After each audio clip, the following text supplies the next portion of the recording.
Hi guys, welcome to my channel. It's Manoseema Manisha और मैं हूँ मनीषा। मैं आज आपके साथ शेयर करने वाली हूँ एक इजी हेयर बन स्टाइल जो अब बस 2 मिनट में कर सकती है।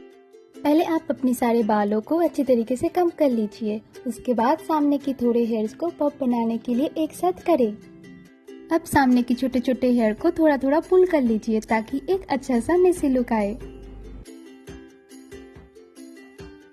अब हेयर पिन के मदद से ऊपर के बालों को लेकर एक पफ बना ले।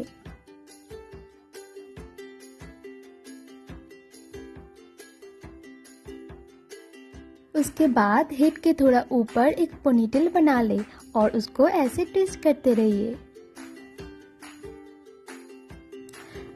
अब ट्विस्ट हुए बालों को ऐसे हेड के ऊपर हेड पिन के मदद से स्टक करें।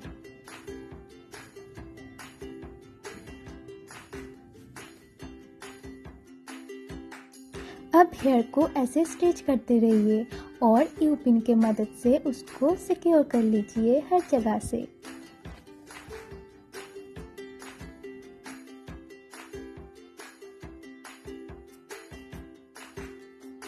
अब बालों में सारी जगह से थोड़ा सा पुल आउट करना है, जैसे बालों में थोड़ा सा वॉल्यूम दिखे और एक अच्छा मेसी लुक भी क्रिएट हो। अगर आपको मेरी वीडियो अच्छी लगी तो लाइक कर देना, नीचे कमेंट सेक्शन में जरूर बताना आपकी मेरी ये हेयर स्टाइल कैसी लगी। तो ऐसे अच्छी वीडियो पाने के लिए मेरे चैनल को जरूर सब्सक्राइब करना। चलिए मिलते हैं नेक्स्ट वीडियो में। आज के लिए